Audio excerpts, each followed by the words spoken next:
From the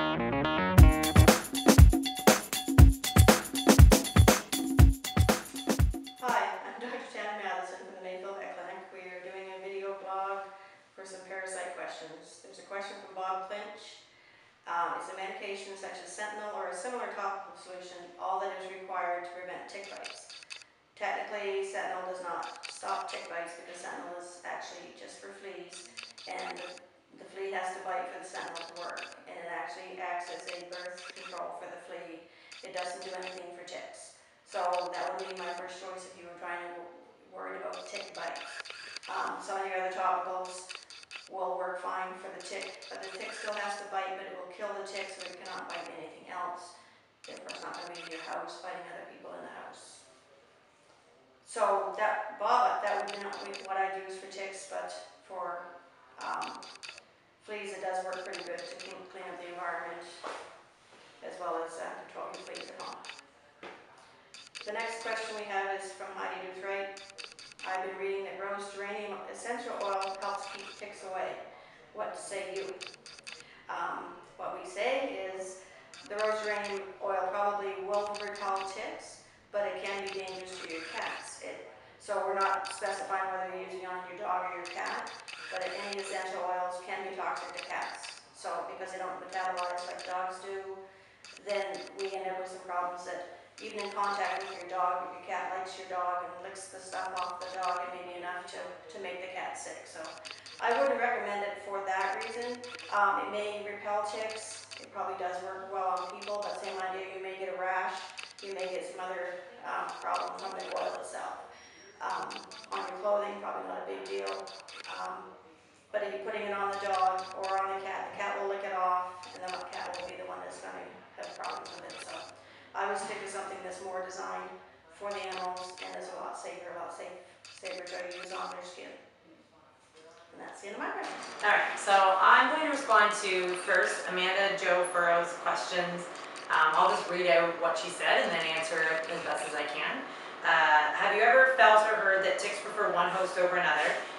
Is it different types of ticks that we have here because some say they prefer long grass and others say forested areas? Or is it just that it's one type and they're not picky on where they set up shop? And what can a person do to help keep their property population to a minimum? She can do what she wants. So, whether or not ticks prefer one host or another, not really is the answer. They basically like warm-blooded creatures that move and produce CO2 when they're breathing out, so carbon dioxide. So, you know, sometimes there's people that tend to attract bugs more than other people. Mosquitoes flock to one person. There could be a little bit of that, but as for there being a formula for, you know, they like dogs better, cats better, people better, there's not really anything straightforward like that. So we all got to be checking ourselves for ticks and checking our pets for ticks. Is it different types that we have here? There are two main types of ticks that we see around here, the brown dog tick and the deer tick.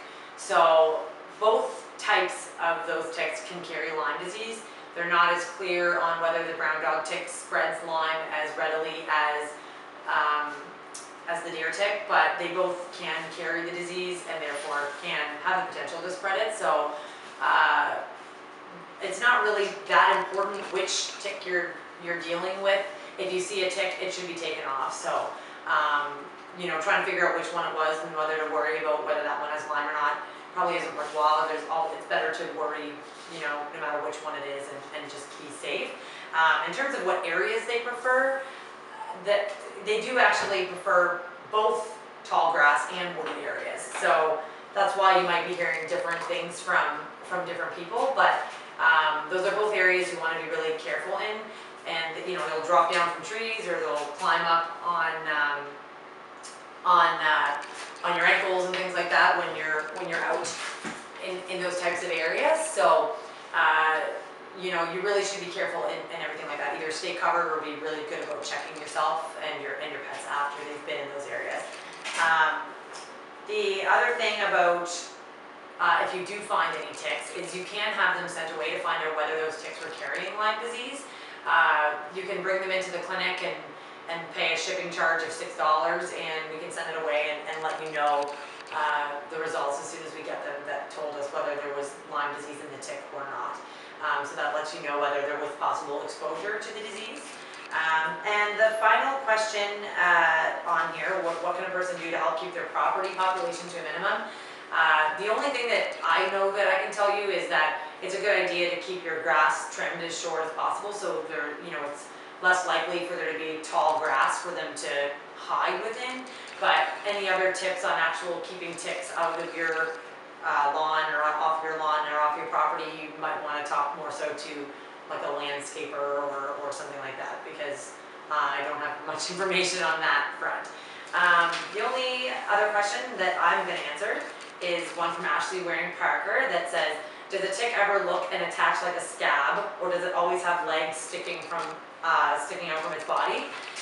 It's actually really common for a tick to look like a scab, and it's because when they're burrowing in, they'll kind of disrupt the skin barrier and can cause a lot of irritation. So sometimes the scab will kind of like build up around the tick and you can't even really see the tick. There's just a lot of gross scabby stuff there. Also, once a tick has fallen off, or once you pull off a tick, there can often be a big scabby area where that happened. And it's a good idea to have that area checked to see if there's a head of the tick left in the skin, or if it completely fell off and there's nothing left there. So it's very common to see a scab after a tick has come off, but you also can sort of have a tick masked by a scab, and you can't always see their legs, especially once the tick is engorged, like once it's had a blood meal and it's full of blood. The legs are often kind of like hidden under the body and the head of the tick, so you don't really notice them until you actually pull it out, and then you'll see all the little creepy legs flailing around. And on that vein, I'm just going to mention that if you are going to remove a tick, you should not do something like put alcohol on it or something to kill it first. It's best to remove it when it's alive, and the best way to remove it is by using tick twisters, which you can come into the clinic and get. They're free, and we just give them out to people to make it so that it's easier to get the ticks off without removing their heads by accident and leaving them in the body. Hi, I'm Dr. Chrissy Haynes, and I'm going to be answering a couple of questions that you've asked about tick and flea prevention. So from Melissa Ross, she asked, even though a cat or dog may be vaccinated for fleas and ticks, should owners still do a program or a preventative treatment in addition to vaccinations?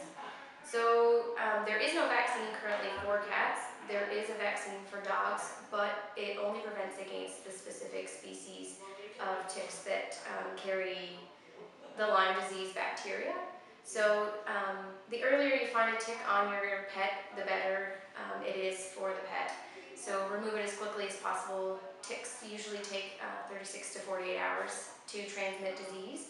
So if you can get it off within the first 24 hours, your dog and cats are at a reduced risk. So Nancy Lee Lewis asked, can cats and dogs get vaccinated for fleas and ticks? Can all pets get Lyme disease? So there are no vaccines for fleas, but there is the vaccine for Lyme disease. And you can get many safe preventatives over the counter from your veterinarian that are safe for pets. So I do advise that you speak to your veterinarian about a good preventative. And cats do not seem to succumb to Lyme disease the ways that dogs do for some reason. So dogs are mostly the ones that are at risk. And thanks for your questions. Hi, I'm Dr. Will Bell from Mayfield Vet Clinic. My first question is from Jerry Rogers, and it is it true that I don't have to worry about fleas and ticks for my indoor cat? Good question. So, you do have to worry about fleas and ticks for your indoor cat. Although their risk is lower than the cats that would go outside, there's many ways for them both to get into your home.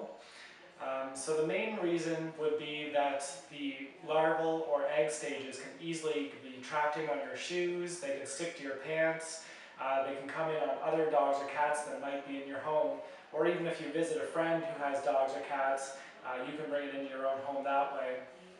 The other thing is that, especially in older homes, which you have a lot of here in St. Stephen, rodents can easily bring fleas and ticks into a home.